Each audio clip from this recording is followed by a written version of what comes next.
अब सिरहोटिक लिवर की जो प्रॉब्लम्स हैं, लाइक हमने हेपेटाइटिस कवर कर लिया है जो लिवर सिरहोसिस काज करता है, इसी तरह अल्फा 1 एंटीट्रिप्सिन हमने कवर किया और डिफरेंट काजेस हमने डिस्कस किए। लेकिन अब जो लास्ट में 2-3 रह गए हैं उसमें एक अल्कोहलिक लिवर डिजीज़ है, एक हम नॉन अल्कोहलिक लिवर डिजीज़ का चेक करेंगे।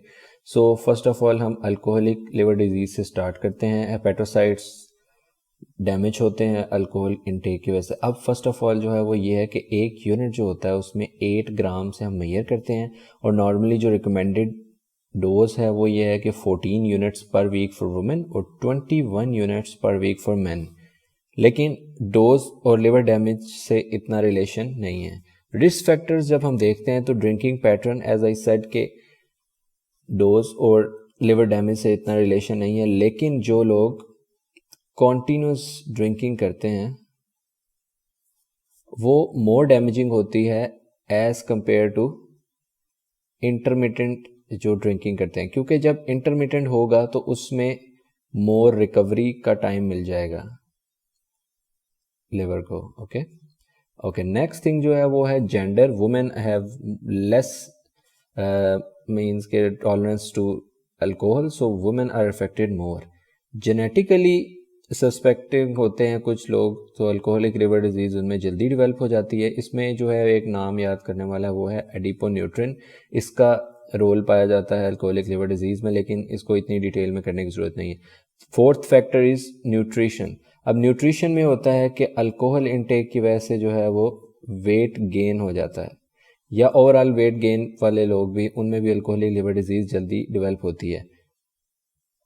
और एक्सेसिव अल्कोहल इंटेक की वजह से जो है वो अदर न्यूट्रिएंट्स इंटेक कम हो जाता है, जिसकी वजह से जो है वो बॉडी में न्यूट्रिशनल डेफिशिएंसी शुरू हो जाती है। पैथोलॉजी रिलेटेड पॉइंट्स 3 से 4 चीज़ें हैं। एक तो जेनेटिक सस्पेक्टेबिलिटी हमने पढ़ी, ठीक है, और एक होता है एसिटल्डिहाइड। नॉर्मली होता ये है कि अल्कोहल इंटेक हुआ, वो कन्वर्ट होता है एसिटल्डिहाइड में। अब जब वो एसिटल्डिहाइड में कन्वर्ट होगा बाय अल्कोहल डिहाइड्रोजनेज, तो आगे फिर एसीटेट बनता है, ठीक है। ये एल्डिहाइड डिहाइड्रोजनेज कन्वर्ट करता है एसिटल्डिहाइड को। अब उसकी वजह से भी अल्कोहल डैमेज होता है, जेनेटिकली सस्पेक्टेबिलिटी की वजह से भी होता है, और साइटोकाइंस गट की परमेबिलिटी इंक्रीज कर जाती है और साइटोकाइंस रिलीज होते हैं ड्यू टू एंडोटॉक्सिन। सो ये भी लिवर डैमेज काज करते हैं। एक है माइक्रोसोमल एंजाइम सिस्टम। अब ये क्या करता है, ये फ्री रेडिकल्स प्रोड्यूस करता है, लिपिड पर ऑक्सीडेशन काज करवाता है और different lipid oxygen free radicals बनाता है, जिसकी वजह से डैमेज होता है लिवर को। या फिर को एग्जिस्टिंग कोई डिजीज हो सकती है, लाइक हेपेटाइटिस ऑनगोइंग है, उसकी वजह से भी लिवर में डैमेज हो सकता है। अब हिस्टोलॉजिकली कुछ पॉइंट्स हैं not so important, like Malory bodies होती हैं, neutrophilic infiltration, fibrosis and cirrhosis. अब जो इसमें जो इम्पोर्टेंट है वो ये है कि इसकी डिफरेंट स्टेजेस है। लाइक फैटी लिवर डिजीज से स्टार्ट होता है, ये एसिम्प्टोमेटिक होती है। Next thing is alcoholic hepatitis. अब अल्कोहलिक हेपेटाइटिस जब होता है तो उसमें जॉन्डिस मेन फीचर जो है वो हमें मिलता है। साथ alcoholic hepatitis is very severe और पेशेंट जो है वो हॉस्पिटल एडमिट में हो जाता है और उसमें वहाँ पे डेथ के चांसेस बढ़ जाते हैं। साथ साथ हेपेटोमेगली होती है, जब सिरहोसिस अल्कोहल की वजह से होता है तो उसमें हेपेटोमेगली होती है। सिरहोसिस में ये होता है कि उसमें क्रोनिक लिवर डिजीज़ के साइंस आने लग जाते हैं, लाइक एसाइटिस, वेरिसीलियल ब्लीडिंग, और पामर एरिदीमा जो है वो भी क्रोनिक लिवर का साइन है, वो मोर कॉमनली अल्कोहलिक हेपेटाइटिस से एसोसिएटेड है। उसके बाद HCC का चांस बढ़ जाता है। इन्वेस्टिगेशंस जो हैं उनमें यह है कि क्लिनिकली आपने पेशेंट से हिस्ट्री लेनी है कि उसके फ्रेंड्स या रिलेटिव से अल्कोहल इंटेक की हिस्ट्री लेनी है। मैक्रोसाइटोसिस आपको बायोफिल्म में नज़र आएगा विदाउट अनीमिया, सॉरी, ठीक है।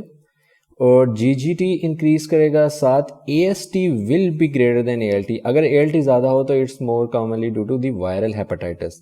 GGT जो है वो अल्कोहल रिलेटेड होता है कि जब भी पेशेंट में अल्कोहल या non alcoholic fatty liver disease है उसमें GGT का रोल आपको मिलेगा कि increase GGT, like ALP is increase more in biliary problems, AST ALT are increase more in hepatic problems. So alcohol related GGT है, okay.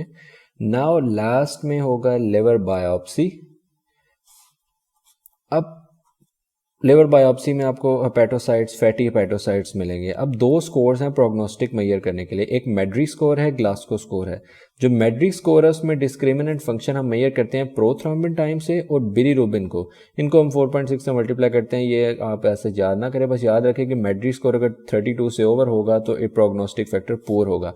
इसी तरह ग्लास्को स्कोर है, ये बेस करता है एज पे, 50 से कम तो 1 है ग्रेड, 50 से ज़्यादा तो 2।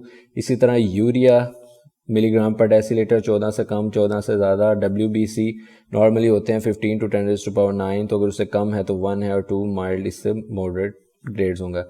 साथ वही बिलीरुबिन और प्रोथ्रोम्बिन टाइम, अगर रेशो 1.1 से कम है तो 1 है, 1 to 2 तो 2, एंड अगर 2 से ज़्यादा है तो ग्रेड 3 है। इसी तरह बिलीरुबिन का लेवल मिलीग्राम पर डेसीलीटर हमने एक स्केल रखा हुआ है, 4.18 अपर लिमिट है उसकी, अगर वो उससे ज़्यादा होगा तो ग्रेड 3। अगर ग्रेड 9 से ज़्यादा है स्कोर तो इट्स पुअर प्रोग्नोस्टिक, एंड अगर कम है तो गुड प्रोग्नोस्टिक। मैनेजमेंट जब हम करेंगे तो फर्स्ट ऑफ ऑल जो बेस्ट मैनेजमेंट वो है सिजेशन।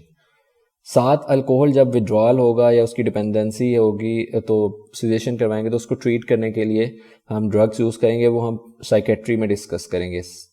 अब नेजोगैस्ट्रिक इंट्यूबेशन होगी और ultimately liver transplant will be done. Drug therapy इसमें इट एज सच वर्क नहीं करती except for the dependency, so liver transplant will be the last option for alcohol intake. अब before discussing liver abscess I will discuss non-alcoholic fatty liver disease. It's related to obesity, diabetes, hyperlipidemia और corticosteroids use. इसमें जब history लेंगे तो alcohol use negative आएगा।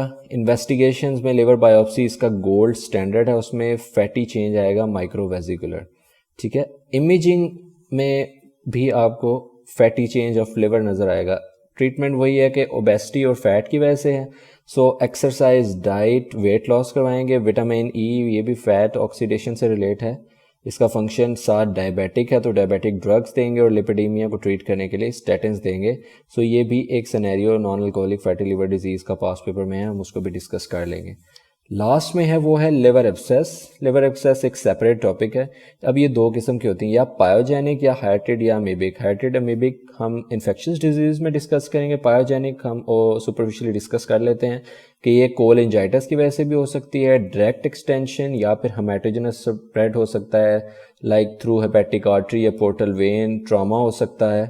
Organism जो main involve हैं वो ई कोलाई, स्टेप और बैक्टीरियोइड्स इन एनारोब्स, ये मोस्ट कॉमन इन्वॉल्व हैं। क्लिनिकल फीचर, कोई भी इन्फेक्शियस प्रॉब्लम हुई है तो fever, chills, trigger. Liver related है तो जॉन्डिस और राइट अपर क्वाड्रेंट पेन के साथ जब पेशेंट आएगा तो लिवर एब्सेस के चांस ज़्यादा हैं, क्योंकि इसमें फीवर, चिल्स और रिगर्स की डिस्कशन भी है। सो जब इन्वेस्टिगेशन करवाएंगे, सीटी या अल्ट्रासाउंड, एमआरआई कुछ भी करवाएंगे तो हमें वहाँ पे लिवर के अंदर मल्टीपल या फिर सिंगल सिस्ट नज़र आएगी, एब्सेस फॉर्मेशन नज़र आएगी, या फिर अगर हैटेड है तो वो हैटेड सिस्ट नज़र आएंगी। साथ नीडल एस्पायरेशन करेंगे ताकि कल्चर हो और ऑर्गेनिज्म का पता लगे। ये डेफिनेटिव ट्रीट, ये है वो इनिशियल टेस्ट है और ये एक्यूरेट टेस्ट है। साथ ALP और leukocytosis due to infection, albumin low होगा इसमें, ठीक है। मैनेजमेंट जो है इसकी वही है एंटीबायोटिक्स लाइक सेफ्लोस्पोरिन्स और जेंटामाइसिन, मेट्रोनाइडाजोल, ये हम यूज़ करते हैं मेनली। परक्यूटेनियस ड्रेनेज करेंगे अगर सिस्ट एंटीबायोटिक से रिमूव नहीं हो रहे या एब्सेस एंटीबायोटिक से रिमूव नहीं हो रहा, और एंड पे अगर कोई ट्यूमर रिलेटेड इन्फेक्शन है तो वो हेपेटिक रिसेक्शन करेंगे।